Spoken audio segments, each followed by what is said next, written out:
Okay. So good morning, all of you. Thank you all for finding time for today's webinar.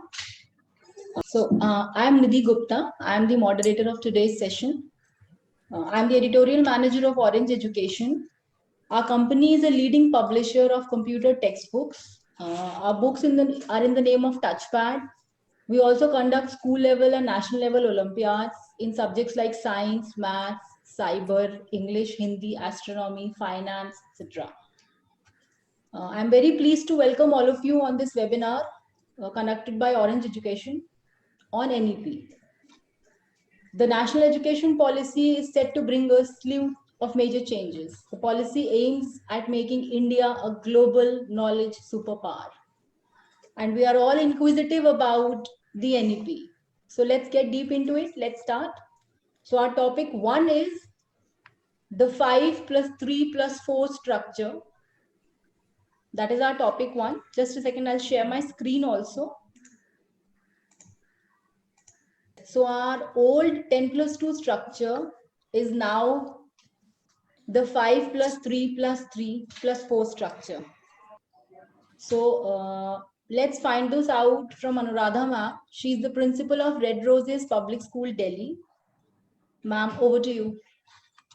Thank you, Nidhi, for having me here. I'm humbly grateful to share my views on this platform.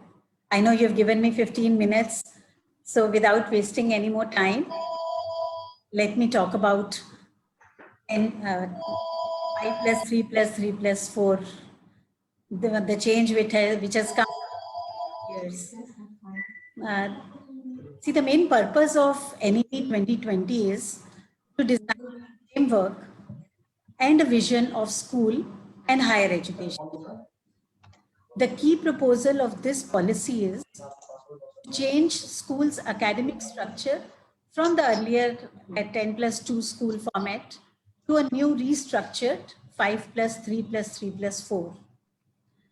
In this, that we have seen that where first 5 years are preschool, which include play school till class 2, these are going to be foundational years, where the main focus will be on language development. Up to class 2 should be able to write with clear expression and pronunciation, at least in the medium in which they are studying. And second phase is from class 3 to 5. That will be part of preparatory or primary schooling, in which student will be taught basic and fundamentals.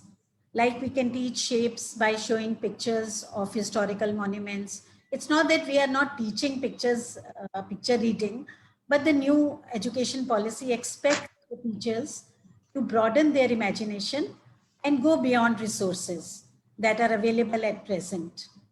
I think they have to think innovatively for this.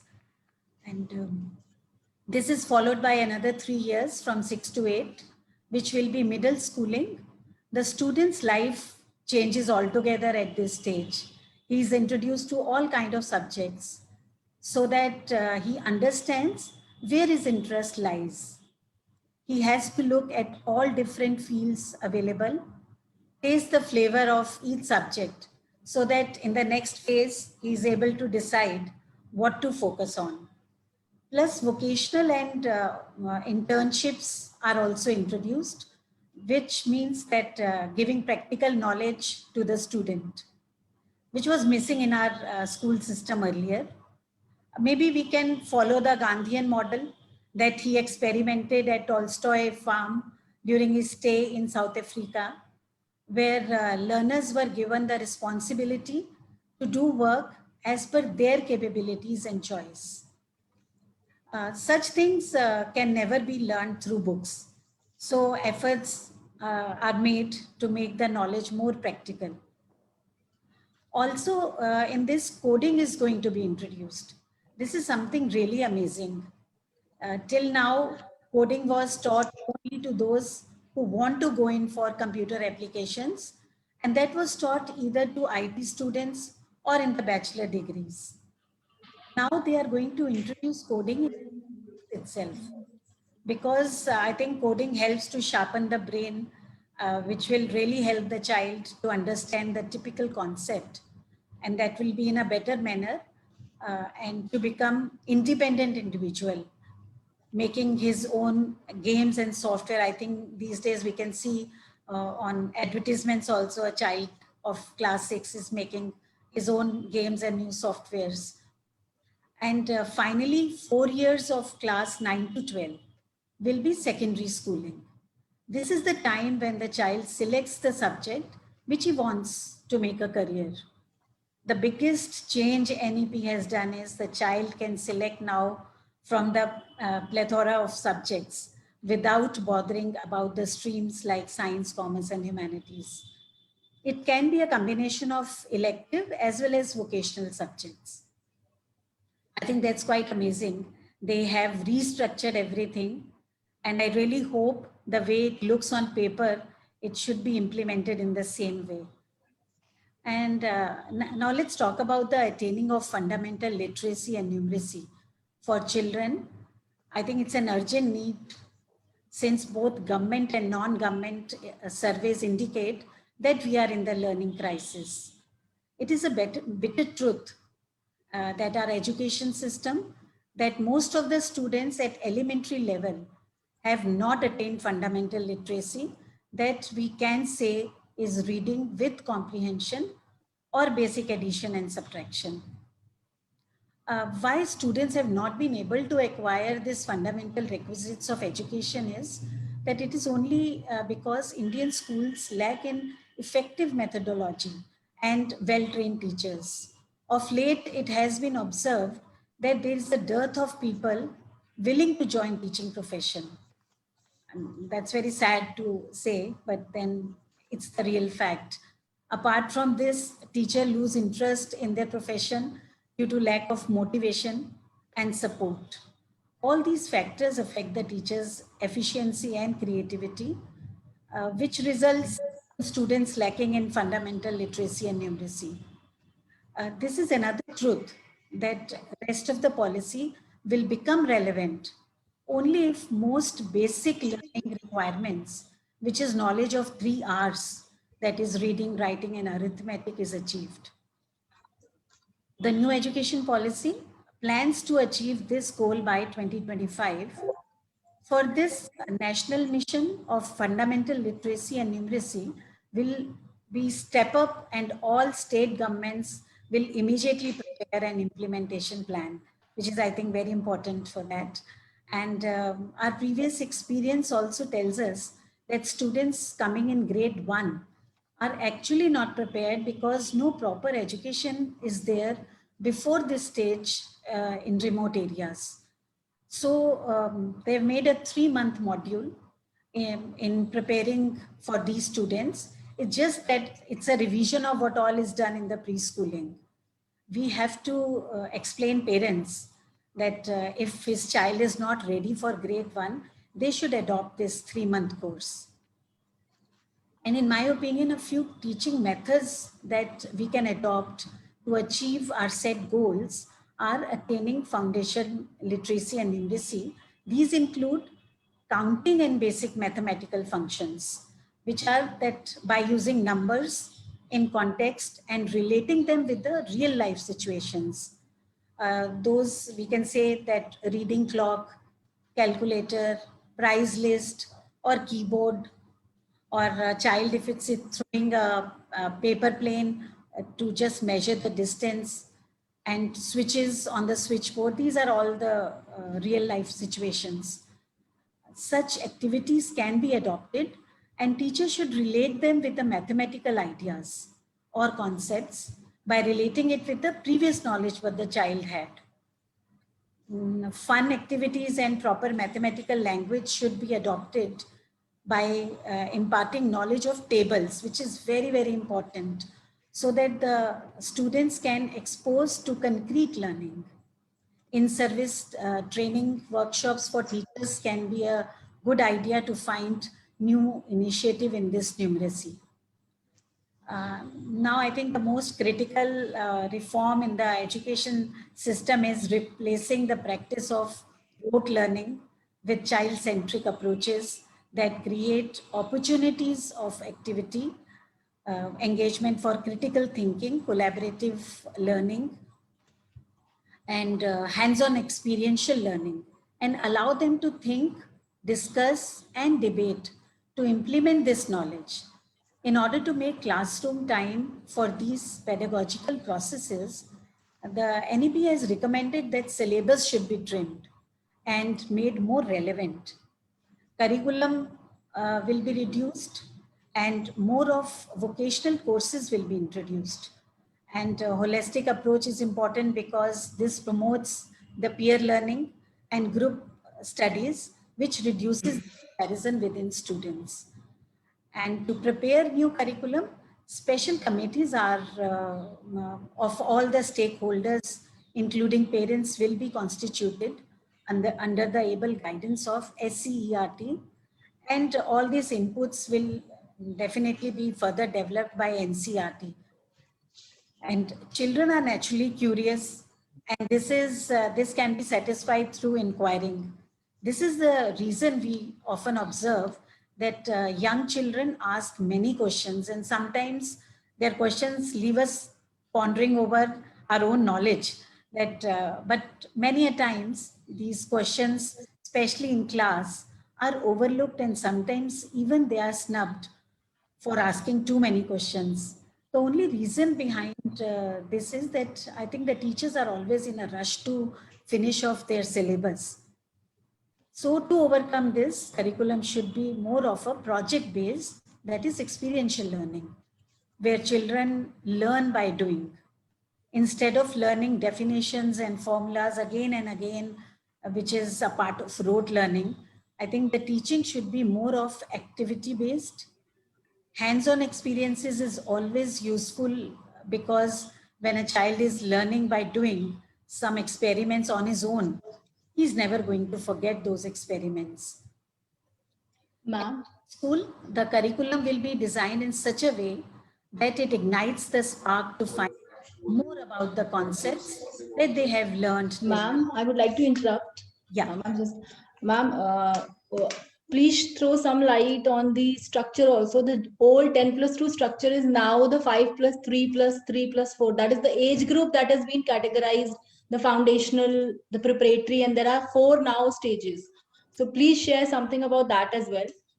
So I had talked about all those 4 stages in the beginning only because I was told that I have to talk about these all topics also, and reduction of the syllabus, and then the sports and integration. So ma'am, just brief us about those main categories that, and because we are running short of time also, the age group, the 3 to 8, 8 to 11, 11 to 14, and 14 to 18. The 4 age group that is now the basic new structure that we have other than the previous 10+2 structure. So that is the major change. Okay, so I think in the beginning I was telling you about the... Ma'am, some must have joined late, I guess, so they'll get some idea of that as well. Okay.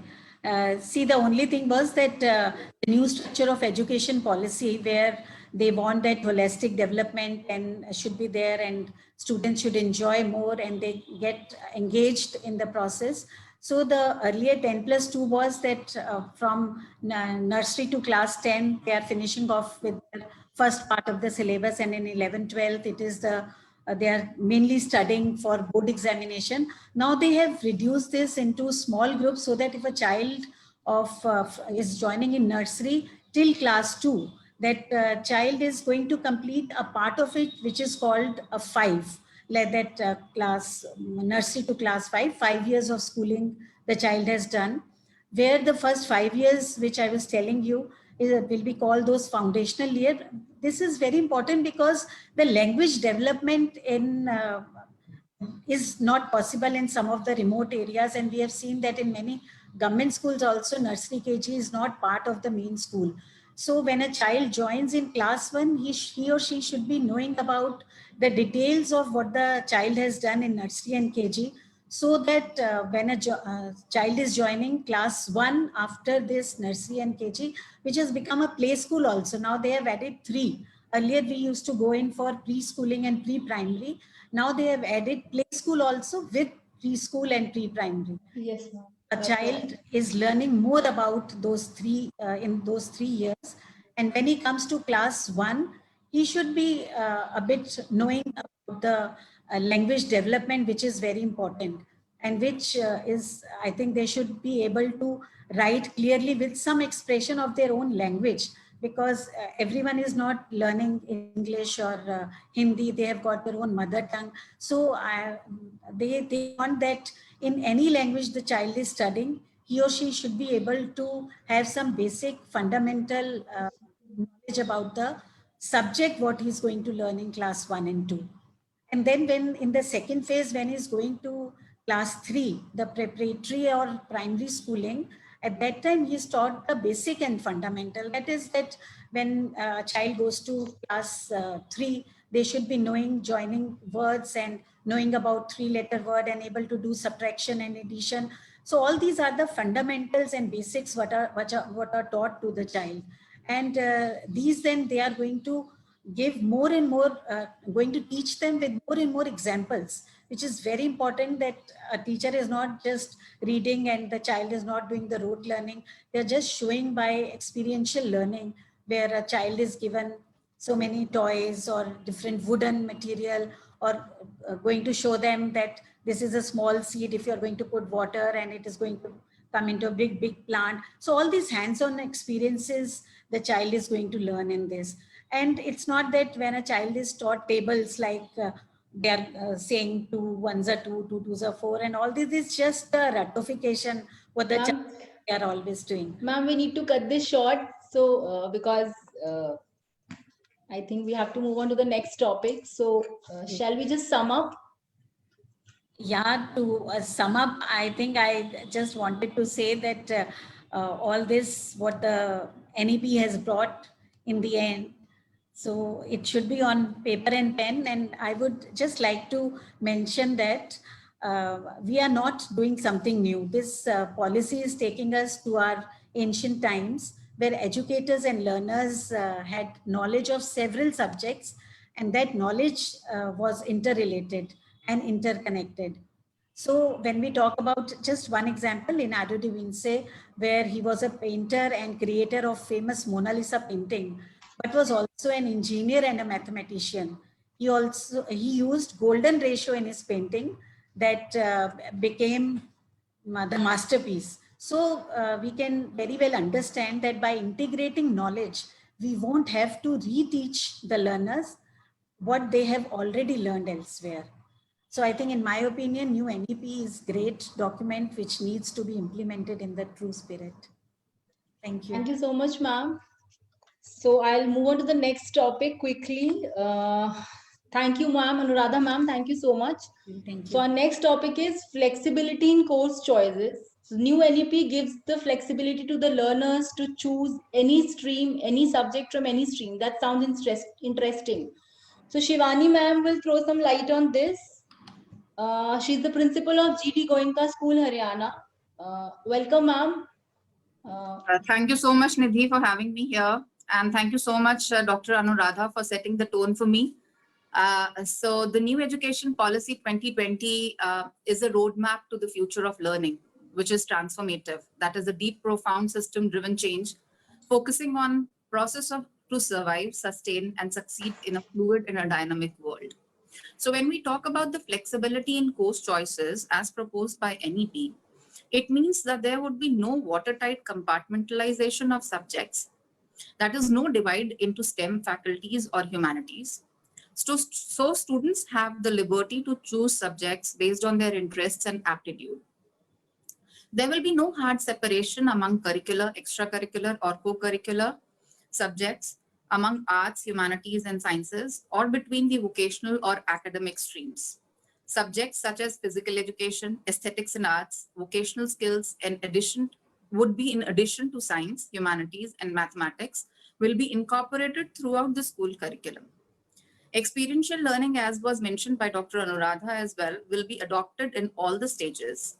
Hands-on learning, art integrated, ICT integrated, and sports integrated education. Storytelling-based pedagogy, among others, will be practiced as the standard pedagogy. The policy also aims to build a generation of environmentally conscious individuals. Hence, it creates the provision for environmental education. It emphasizes on teaching of contemporary subjects at middle and secondary stages, which includes artificial intelligence, design thinking, holistic health, organic living, and global citizenship education. The objectives of NEP are that the students become ambassadors of India, they become useful citizens to the world, that is to the planet, and have problem-solving capacity. In order to achieve these activities, involving coding will be introduced. In middle stage, increased emphasis on mathematics and computational thinking through a variety of innovative methods throughout the school years will also be visible. Knowledge from ancient India to modern India, as well as the future aspirations in an accurate and scientific manner throughout the school curriculum, wherever relevant, will be introduced. Indian knowledge systems, including tribal knowledge, wellness, health and nutrition, fitness, stress on sustainable development goals will also be laid throughout the school curriculum.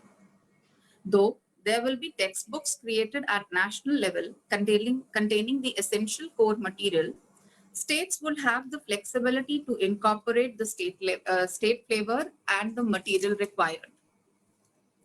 The formulation of National Curriculum Framework for School Education 2020-21 will be undertaken by NCERT. NCFSE documents shall be revisited and updated every 5 to 10 years, taking into account the frontline curriculum. So not such big gap of 30 years would be seen now. Assessment system will be revamped with being continuous in nature, portfolio-based, 360-degree evaluation with peer and self-evaluation. Exams only in classes 3, 5, and 8, focusing on the learning outcome achievement and attainment of competencies. Vocational education to be integrated into all school and higher education institutions in a phased manner. Secondary schools to collaborate with the ITIs, polytechnics, skill knowledge providers, vocational training providers, artisans, local industry, and so much and such.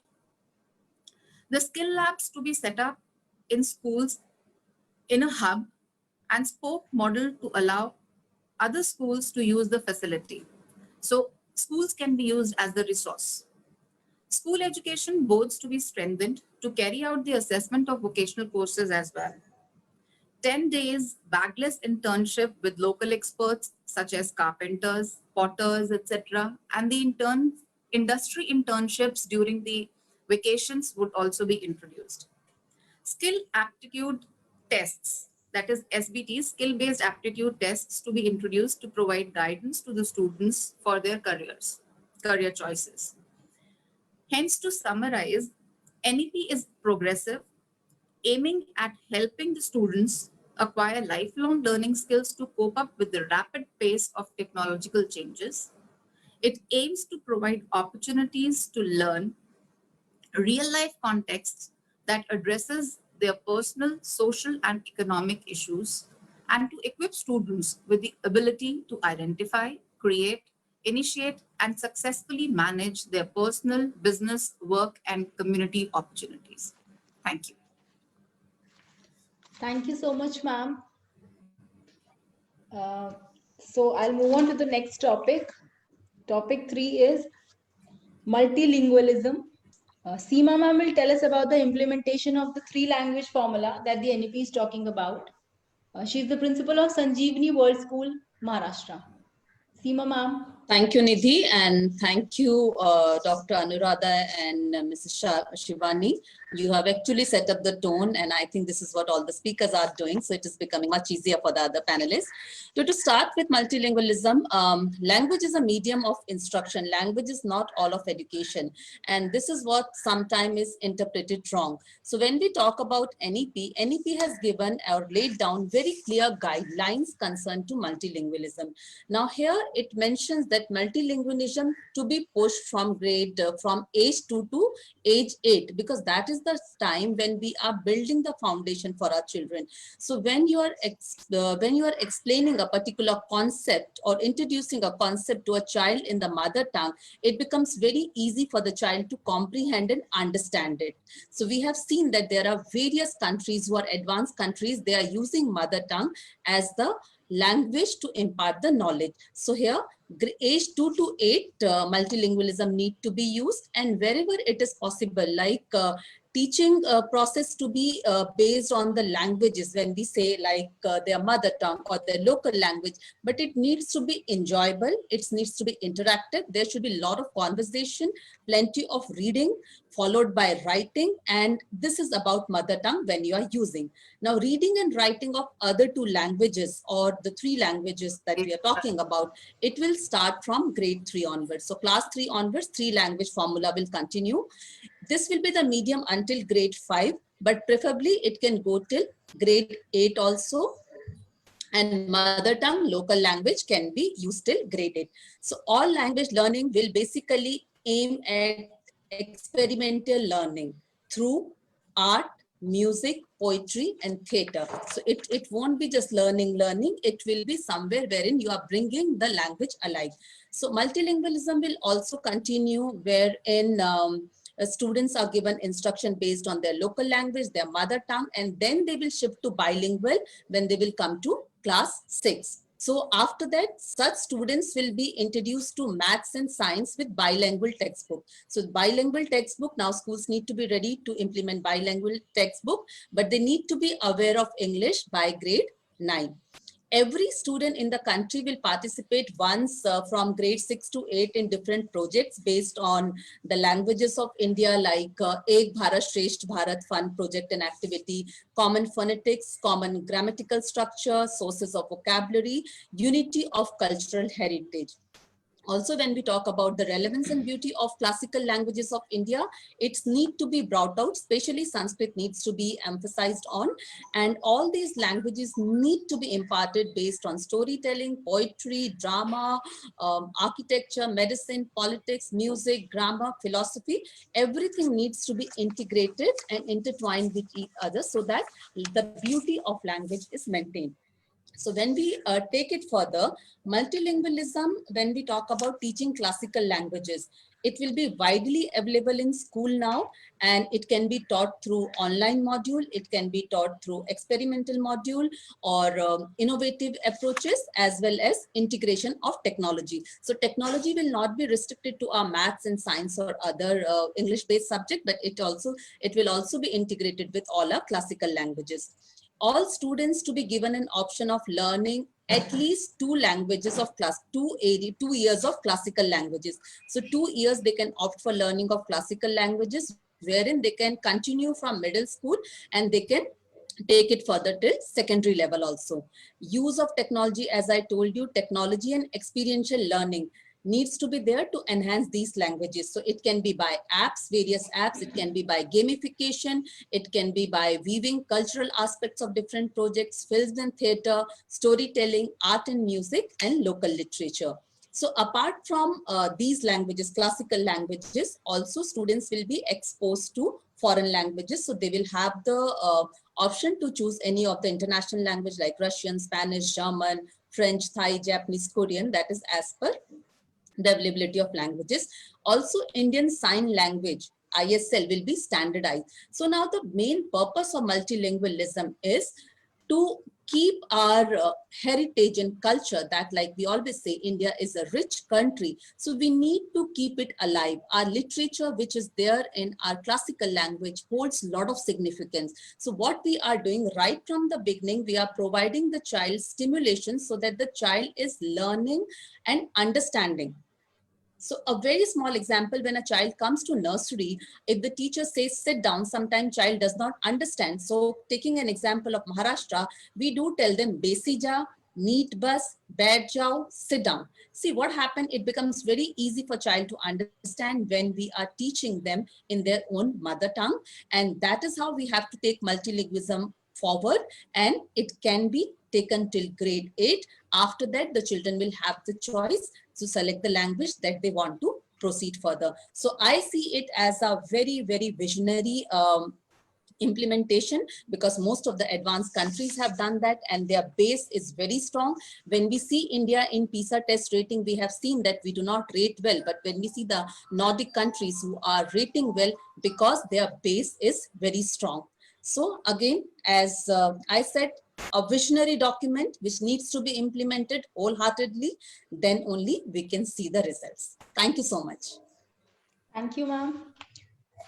Okay, so I'll move on to the next slide and the next topic, that is technology in education. Since technology is rapidly evolving, our new education system also promotes use and integration of technology. So Jagminder sir is here with us. He'll explain this more. He is the principal of Indo-American School. Sir, over to you. Great morning, one and all. I'm very happy, and I will congratulate Orange as well as Nidhi Gupta ma'am. And this is wonderful opportunity to understand the things, coming things, or you can say, means we are visualizing future here. And I would request each and everyone to note the things as technology in education. In this new age of private and public sector, and this new age of science and technology, digitalization is most important thing.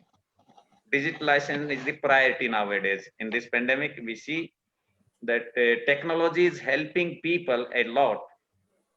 What is needed in the society, that must be in education. This is the phenomena of education, as says Sarvapalli Radhakrishnan. India is a global leader in information and technology. Both the things, India is global leader nowadays and India is using cutting edge technology at every domains. We see space, we see digital India campaign, we see everywhere in medical, in management, in courts even. There is use of technology is huge increasing. So technology is the first basic need of our for education. For this new NEP says in 23 lesson number 23 and the chapter 23 3.3 says there will be a autonomous body, National Education Technology Forum. And that National Education Technology Forum, I mean NETF, will create such things that will help a lot to each and everyone in the schools and in education as well. That NETF will have a function. Means what will be the function? That NET and National Education Technology Forum have some objectives. One objective is coordination of with the Diksha, SWAM, CIT, CBSE, all the things, and all UGC, all the things. This that NEP is going to handle the things. First, she will provide the things that technology to institution and intellectual one. Second, envision of strategic trust in technology. Third is new articulation in all the direction of research and innovation. That will help each and everyone. In this way, the use of technology is decided by NEP in lesson number 23.5. That huge use of artificial intelligence, machine learning, coding. And nowadays, coding is very famous, as some even little children are doing this through the Diksha and SWAM. If you want to know more about these things, Diksha is being developed for rural areas, for remote areas, as well as for disabled children. Divyang, the word is here in NEP is Divyang, or Divyangs that will help them, means for exclusive education, inclusive education. As it was visualized in 1992, the next chapter says it was 1992, the national education was formulated that there should be technology. Nowadays, it is integration of technology. After that, the technology means this NEP says based on AI, there will be huge use of 3D, 7D and all printers means all the software and hardware is not enough nowadays. Application of technology is in use, that will be integrated in schooling as well as in colleges as well as in universities these days. This is the phenomena. This phenomena will work. What the NETF is going to spread, that first they are going to prepare a framework, curriculum, after that training of teachers and integration of in the curriculum. That will help some colleges, schools and universities. And it is decided in the same chapter, 23 chapter at 11 number point, that universities are going to open PhD in this master, not only the master, PhD in machine learning, PhD in artificial intelligence, PhD in 3D, 4D computers, PhD in all the use of and application of artificial intelligence as large. Means University Commission is going to start such type of research and innovation and PhD, that medical and artificial intelligence, management and artificial intelligence, court and artificial intelligence, police and artificial intelligence. This type will be the PhDs in the course. And after that, there will be a critical analytic things, that this will help in the students in assessment. Next step of NEP says that will be, nowadays it's a game of data, and data will be handled through the college, schools and university. There will be a Sagun at national level, and that Sagun still is Sagun is there. That Sagun shows that near about 30 million students are there. They will learn these applications, and with integration of the project based or some practical based learning. After that, it comes from the online.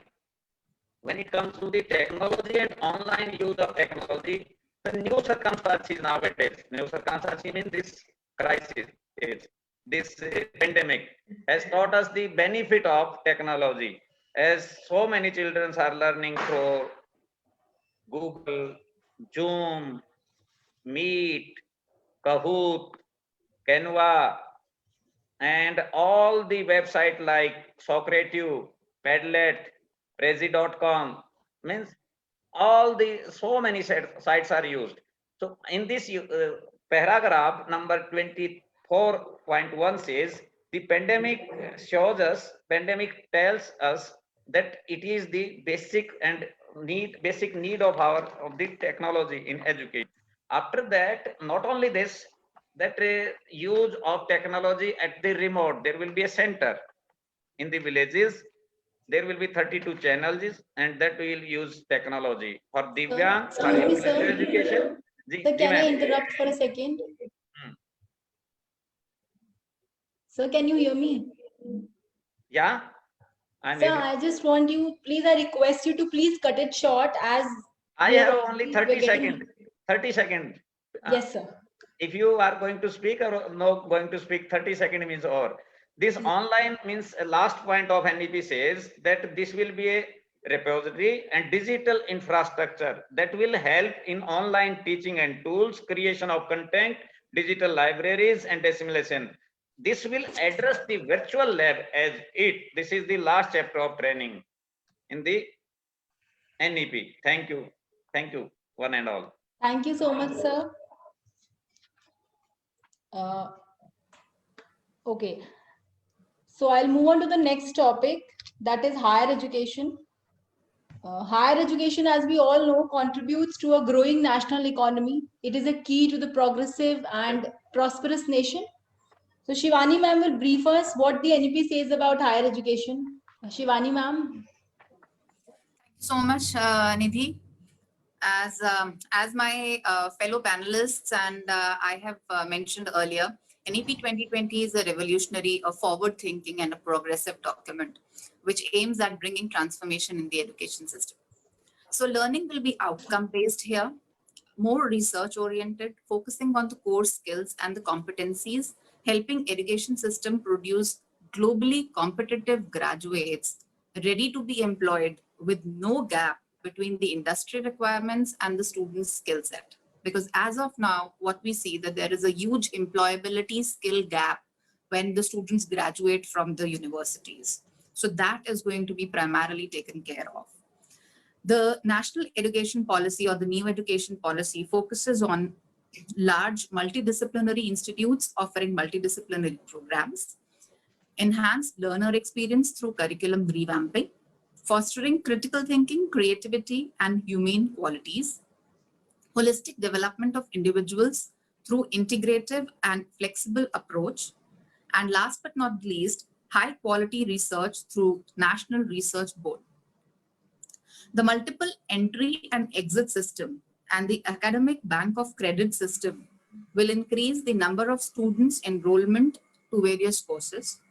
This will make possible for the students to earn a certification at the end of year 1 if he or she has limitations to pursue the studies further, a diploma at the end of 2 years, and a bachelor's at the end of 3 years, while bachelor's with research in case the students complete 4 years of higher studies.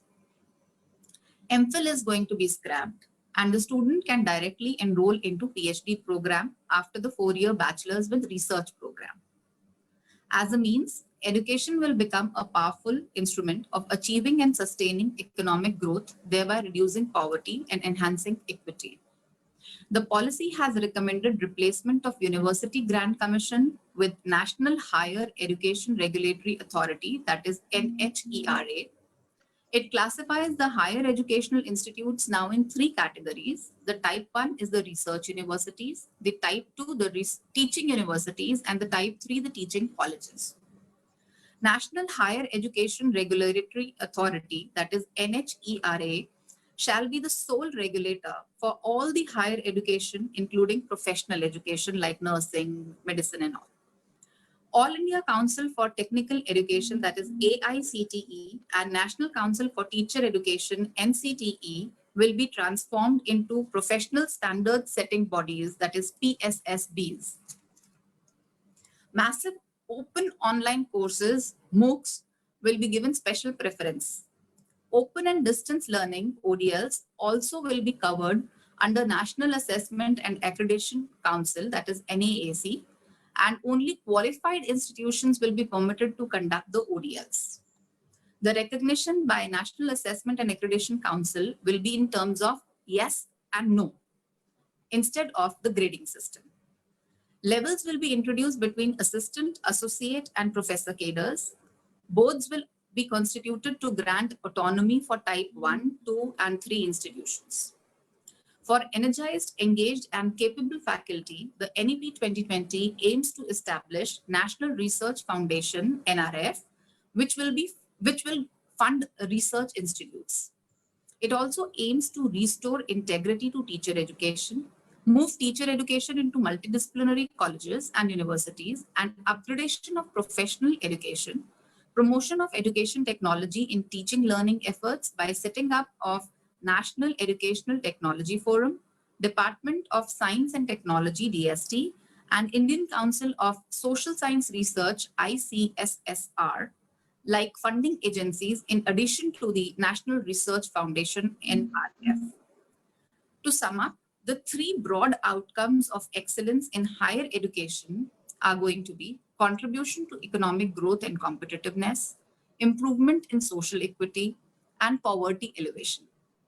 However, this is all possible only when the proposed policy is implemented in its true spirit without losing its essence. Thank you so much. Thank you so much, Shivani ma'am. I'll move on to the next topic, that is teacher and recruitment. Our teachers are our nation builders, as we all know that. NEP also talks about teacher education and empowerment of teachers. Jagmandar sir, please tell us more about this very quickly, as we are running short of time. Yeah, I'm going to take it very short. Teacher is the nation builder, and the chapter number 5 of the NEP says that teacher truly shape the future of our nation. This is the first sentence, and how they are going to shape it, it is detailed in the 5 to 6 pages. This is the biggest one chapter in NEP.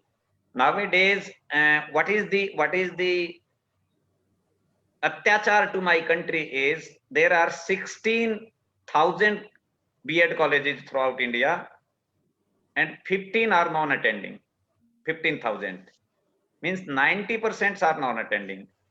To stop this, and means NEP says that we are going to start integrated BA and B.Ed integrated programs to develop teachers as MBBS, as MBA, as law. It will be a profession. After that, there will be a test of like CTET, STET. It will be the same. This is the most important phenomena. And the recruitment of teacher means NEP says that command our language is most important, bilingual, multilingualism.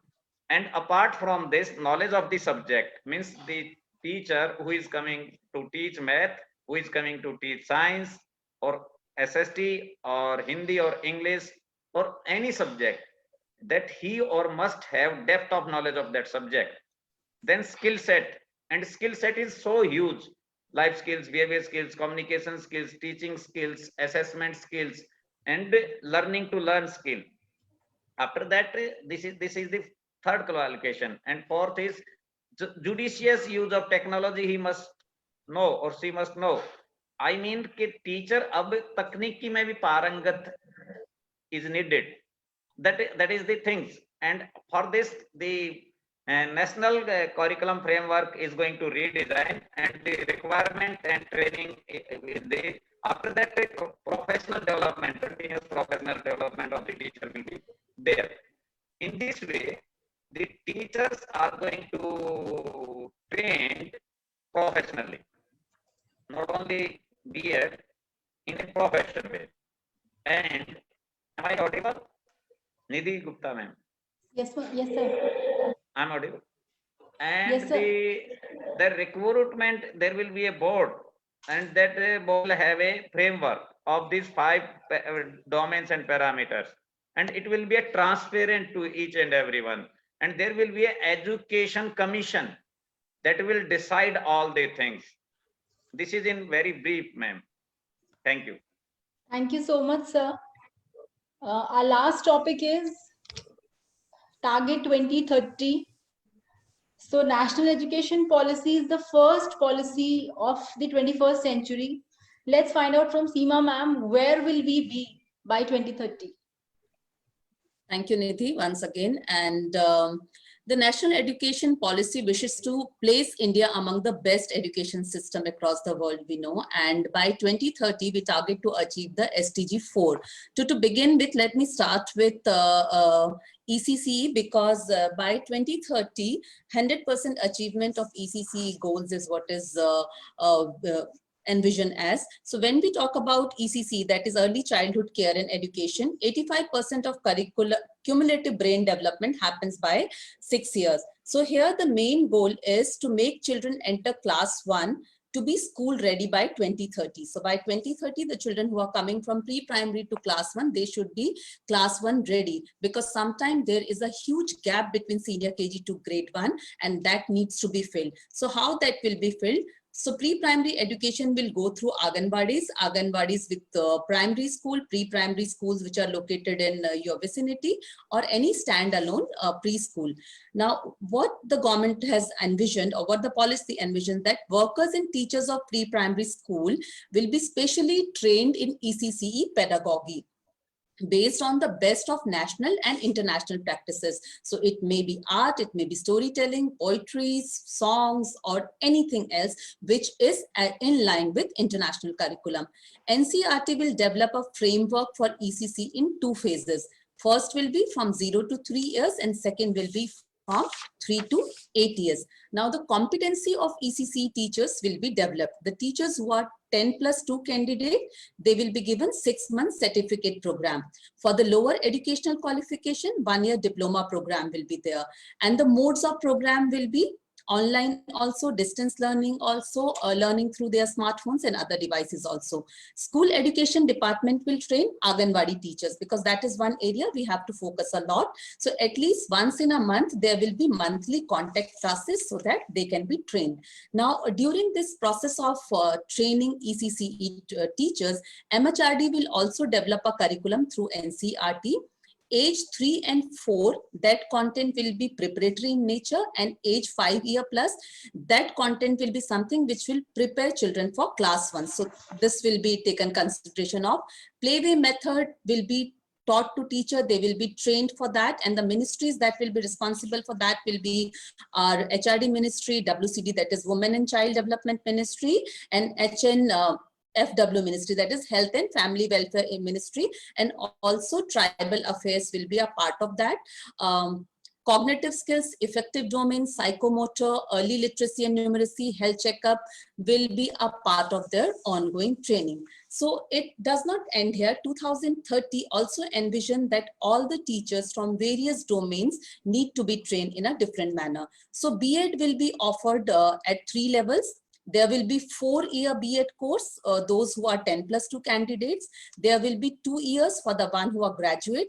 There will be 1-year B.Ed course, those who are postgraduate, and online and distance learning module of B.Ed will also be available. And the institutions which are offering the regular courses will also offer these distance learning courses. So B.Ed program will include time-tested and recent technologies, whether it's related to our artificial intelligence or technology, or the practical experience and exposure in the classroom. Special short local teacher training programs will be there, like Bite and Write. Those programs will go on block and district level. Also, there will be special courses for the for a specialized area like learning disability or leadership and management. As I told you, National Curriculum Framework will design a course for teachers with the help of NCFTE, wherein the framework will be designed, and the standalone teaching institute, if they are substandard, they will be updated or they will be shut down. In teacher training will be there. All the teachers will be required to go for 50 hours of capacity building training. We are aware of that. Teaching education will include when teachers are learning about how to teach, or they are doing their teacher education. It will include sociology, history, science, psychology, ECCE, foundation of literacy and numeracy, knowledge about India, which is very important here. The values, ethos, art and tradition, everything will be taught to them. All fresh PhD entrants will be required to take credit-based courses related to teaching, education, pedagogy, and writing. And PhD candidates will also be exposed to pedagogical practices, designing curriculum, credible evaluation system, and communication. And last but not the least, in vocational education, India, as we have seen, like the survey conducted in 2012 to 2017, compared to other countries, we are really lacking behind, wherein USA was 52%, Germany was 75%, South Korea was 96%, we were still in 5%. So definitely vocational education will take place, and teachers also will be trained for that. Now, what is there in store for teachers, or what is that is expected from teachers when we talk about 2030? Few things for teachers. What are the expectations? One is teachers need to start collaborating with other teachers. Begin with your local community, move from your concentric circle to the wider circle, collaborate. Collaboration always brings good result. Second is start documenting the best practices in your own school, the kind of curriculum you have designed and the best practices that you are following. And again, exchange with the schools which are there in your local vicinity. Incorporate the best practice within your own school, adapting it to suit to your local community and the available resources. So that will make you stand out as a best teacher or best practice school. So you have to do that.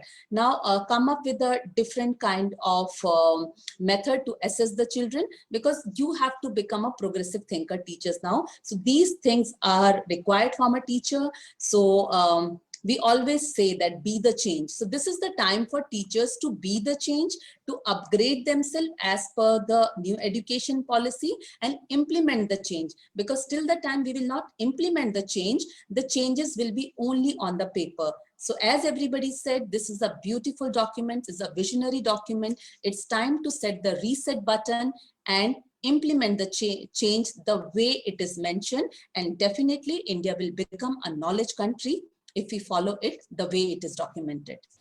Thank you, Nidhi. Thank you so much, ma'am. So we are done with all the topics. We have a Q&A session. Some of the questions that I would like to address. So I'll just pick 3 questions because we are now short of time, and also I guess, okay, so I'll just move on to the question directly. So the first question that we are taking in is, how will this new structure benefit the pre-primary levels? So can I request Shivani ma'am to please answer this? Sure, Nidhi, thank you. Nidhi, this is going to be specifically aimed, when this policy specifically aims at the pre-primary level with the emphasis laid on ECCE, that is early childhood care and education. So when we talk about the major development of the child, that is from the age group 3 to 6 years. And this is the time where the child needs to have a lot of hands-on activities, you know, squishing, squashing, playing in the sandpit, touching, because the child has to have concrete experiences. The more the concrete experiences, the more the learning capacity of the child builds, because the neural development is happening at a much faster pace in these years. So that is the reason why this policy is aiming at introduction of a lot of experiential learning out here, inquiry-based learning, arts, aesthetics, music, storytelling. So all of these changes, though of course most of the private institutions are already working in these areas and they are able to achieve the desired results. However, this is missing in the remote areas and in the government institutions, where now the government is wanting to strengthen the Anganwadis and the play schools and come into a formal structure. So NCERT is going to be taking lead into it. And of course, a lot of trainings would be imparted to the teachers. So I believe that, of course, this kind of a thing, being focusing on the ECC is definitely going to help the pre-primary sections and the students. Okay. Thank you so much, ma'am. Our next question is, when a student is transferred from one state to another, after every particular year, how will the language aspect help? So this is a language related query. Anybody can answer who would like. Shivani ma'am took the session, so maybe you can answer the question again. Multilingualism was taken by Seema ma'am, I suppose. Oh, sorry. So, Sorry. Yes, sir. so fine. Yeah. Now the thing is, see, the central government employee or the defense personnel who will be traveling from one city to another city, this will be a challenge. Definitely it will be a challenge, because when we talk about 3 language formula, if the child has, for example, taken Sanskrit and the state language, yes, state language will change because we have to follow the law of the land. So that will be there. So it will be little challenging, but when we look at from the aspect of a learner or a child, I think children are exposed to as many as languages as we want, or we can expose to them, and they learn it. So rather than taking it as a challenge, if we take it as an opportunity to learn more languages, that will be a better way to adapt to the languages. Because I, being from a defense family, I know every 3 years we have shifted, and this has enabled me to acquire a lot of languages. Though this formula was not there in school that time, but staying in that community, you learn the languages. So I think let's take it as an opportunity and learn more languages. Yes, ma'am, sure.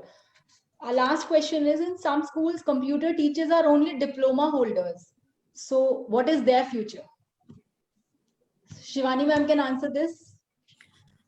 So Nidhi, I understand that is true, that there are a few teachers who are just diploma holders, but then the times have changed, and the pandemic has, given us a lot of opportunities to learn through the MOOCs and through the online platforms. So hence teachers have started upgrading themselves already, and it is always the survival of the fittest. So as Charles Darwin has mentioned, so of course they also need to upgroom themselves, and there would be a lot of training sessions which would be, because as mentioned by NEP also, there is 50 hours minimum training period that would be required for all the teachers and the principals as well. So of course, that is going to take care of that gap. And of course, the self-learning, the andragogy, as we say, that has to be taken into consideration. So the teachers need to definitely work on that area. So Nidhi, I would just like to add to what Shivani ma'am rightly said. There are so many courses which are available for free right now. Now, suppose for example of Shivani ma'am or me, we might not be from the computer background, but there are so many things we are doing. Now, video editing can be done on your phone. There are so many organizations offering you coding courses. So the thing is, the attitude to learn is more important. The faster you learn, you will be able to survive. Otherwise, your students will be much smarter than you. And then you will feel that there is no space for you to face them. So it's better to unlearn, relearn, and learn. That is the new way. And pandemic has taught us this. And if we have still not learned, then I think we need to really introspect. Absolutely. Thank you so much, ma'am. So we are done with the session. I request our speakers to present a quick one-liner summary that our audience can take away from this session. Just one-liner summary of whatever you want to brief and end the session with. So I'll start with Shivani ma'am only. Yes, ma'am. Shivani, thank you so much for giving me this platform to share this. And what I would like to say is that educators, we have enormous opportunities available, and it is completely in our hands how to shape it, reshape it, and create a future. So all the very best to everybody to accept NEP and motivate, of course, all stakeholders, because parents are the biggest stakeholders in it. We need to absolutely, convince them on the NEP and take it on. So all the best to everybody. Seema ma'am. So to all the lovely educators, I will just add on to what Shivani ma'am said. Yes, you all are the one who are creating the future. So whether it's whiteboard or it's blackboard or it's your computer screen or your mobile screen, you are the one with your own knowledge and content. You can create magic. So whether it's technology or it is not technology, it's you who matter. So what is needed, please go through the rigorous cycle of unlearn and relearn. Trust me, you are the magician of your class and you can bring magic alive. Thank you so much. All the best. Jigmanda sir. I would say the teaching and learning means those who are learner, those who are teacher. This is the business of duplicacy. What the teacher knows, they can teach the same thing. And this NEP emphasize on the foundation of learning, means preparatory, and this emphasis on the technology. So every educator must be well versed in technology and in child psychology, maybe social, emotional, physical development after grooming. As Chimanegi Meng said, this is the age of learn, unlearn unwanted, relearn the desired things. And this is the document that give us the vision of 2030. Thank you, ma'am. Thank you so much, all the speakers. I would like to just sum up some of the highlights of the NEP, just as a takeaway. As I said, of course, it was a wonderful session, but still, I would just like to sum up a few points. So the first one is that our 10+2 structure is now the 5+3+3+4 structure. The HRD ministry could now be renamed as Education Ministry. The third one is that the board exams will continue, but a new national assessment center called as Parak will be established. All students will be allowed to take board exams on up to 2 occasions in the given school year. One is the main exam and one will be for the improvement. The next point is that there will be a national testing agency, that is an NTA will be conducted, which this agency will conduct a common entrance exam twice a year. This will be implemented by 2022. Then the bachelor's degree, as we've already discussed, it has the 4 years exit option now. If you exit after 1 year from the bachelor's degree, you'll get a certificate. If you exit after 2 years, you'll get a diploma.